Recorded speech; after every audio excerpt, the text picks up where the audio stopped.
विश्व के प्राचीनतम साहित्य और ग्रंथों में इंद्र के वज्र और धनुष बाण का उल्लेख मिलता है। भारत में धनुष बाण का सबसे ज्यादा महत्व था, इसलिए विद्या के संबंध में एक उपदेश धनुर्वेद है। नीति प्रकाशिका के अंतर्गत 12 प्रकार के शास्त्रों का वर्णन है, जिसमें धनुष का स्थान सर्वोपरि माना गया है। भारत में महाभारत काल और उससे पूर्व काल में एक से बढ़कर एक धनुर्धर हुए थे। आखिर भारत में किस तरह धनुष बाण की शुरुआत हुई और किस तरह एक से एक चमत्कारी धनुष बाण के आविष्कार हुए, यह एक रहस्य ही है। महाभारत काल के सभी योद्धा के पास विशेष प्रकार के धनुष हुआ करते थे और इनके धनुष बाण के नाम भी होते थे। हर एक धनुष के बाण की अपनी एक अलग ही शक्ति होती थी। आओ जानते हैं ऐसे ही 5 धनुष और उसके बाणों के बारे में। पहला है पिनाक। यह सबसे शक्तिशाली धनुष था। संपूर्ण धर्म, योग और विद्याओं की शुरुआत भगवान शंकर से होती है और इसका अंत भी उन्हीं पर होता है। भगवान शंकर ने इस धनुष से त्रिपुरासुर को मारा था। त्रिपुरासुर अर्थात 3 महाशक्तिशाली और ब्रह्मा से अमरता का वरदान प्राप्त असुर था। शिव ने जिस धनुष को बनाया था उसकी टंकार से ही बादल फट जाते थे और पर्वत हिलने लगते थे। ऐसा लगता था मानो भूकंप आ गया हो। यह धनुष बहुत ही शक्तिशाली था। इसी के एक तीर से त्रिपुरासुर की तीनों नगरियों का अंत हुआ था। इस धनुष का नाम पिनाक था। देवी और देवताओं के काल की समाप्ति के बाद इस धनुष को देवराज इंद्र को सौंप दिया गया था।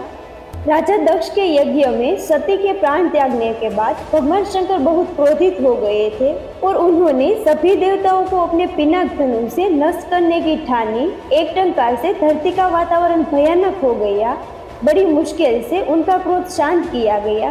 तब उन्होंने यह धनुष देवताओं को दे दिया। देवताओं ने राजा जनक के पूर्वज देवराज इंद्र को दे दिया। राजा जनक के पूर्वजों में निमि के ज्येष्ठ पुत्र देवराज थे। शिव धनुष उन्हीं की धरोहर स्वरूप राजा जनक के पास सुरक्षित था। इस धनुष को भगवान शंकर ने स्वयं अपने हाथों से बनाया था। इनके इस विशालकाय धनुष को कोई भी उठाने की क्षमता नहीं रखता था, लेकिन भगवान राम ने इसे उठाकर इसकी प्रत्यंचा चढ़ाई और इसे एक झटके में तोड़ दिया। दूसरा है कोदंड। एक बार समुद्र पार करने का जब कोई मार्ग नहीं समझ में आया तो भगवान श्री राम ने समुद्र को अपने तीर से सुखाने की सोची और उन्होंने तर्कस से अपना तीर निकाला ही था और प्रत्यंचा पर चढ़ाया ही था कि समुद्र के देवता प्रकट हो गए हैं और उनसे प्रार्थना करने लगे थे। भगवान श्री राम को सर्वश्रेष्ठ धनुर्धर माना जाता है। हालांकि उन्होंने अपने धनुष और बाण का उपयोग बहुत मुश्किल वक्त में ही किया।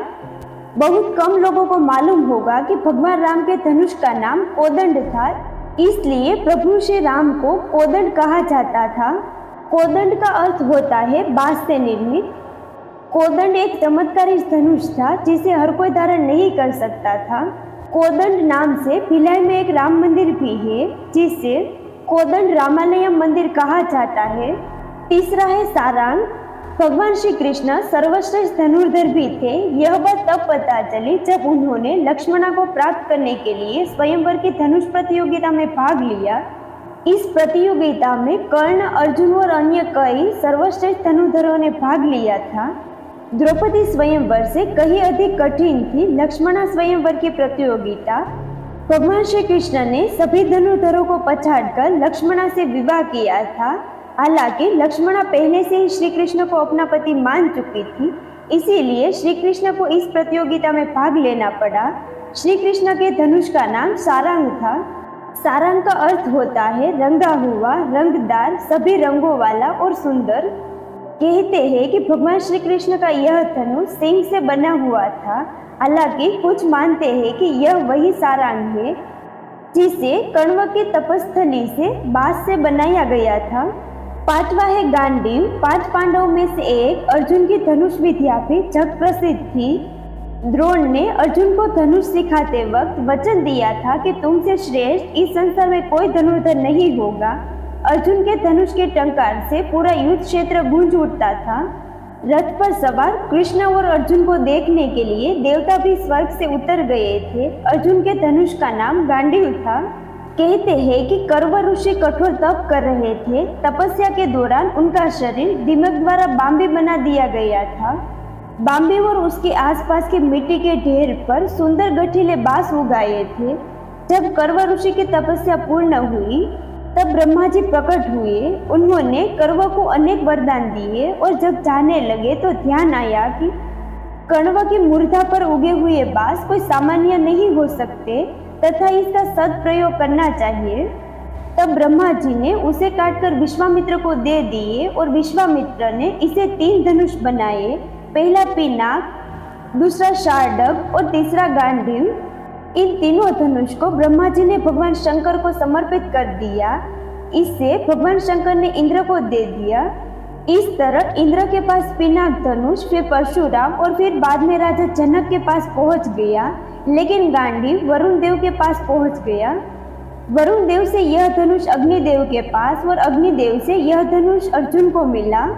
5वां है विजय। वैसे तो महाभारत काल में सैकड़ों योद्धा हुए हैं, लेकिन कहते हैं कि युद्ध में कर्ण जैसा कोई धनुर्धर नहीं था।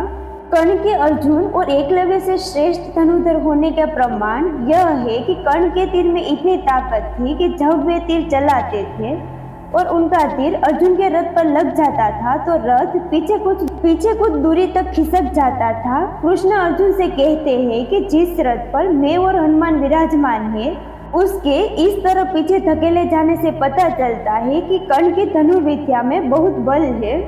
कर्ण के धनुष का नाम विजय था। भगवान परशुराम ने कर्ण को अपना विजय नामक धनुष प्रदान किया था और उसे ये आशीर्वाद दिया था कि तुम्हारी प्रसिद्धि रहेगी।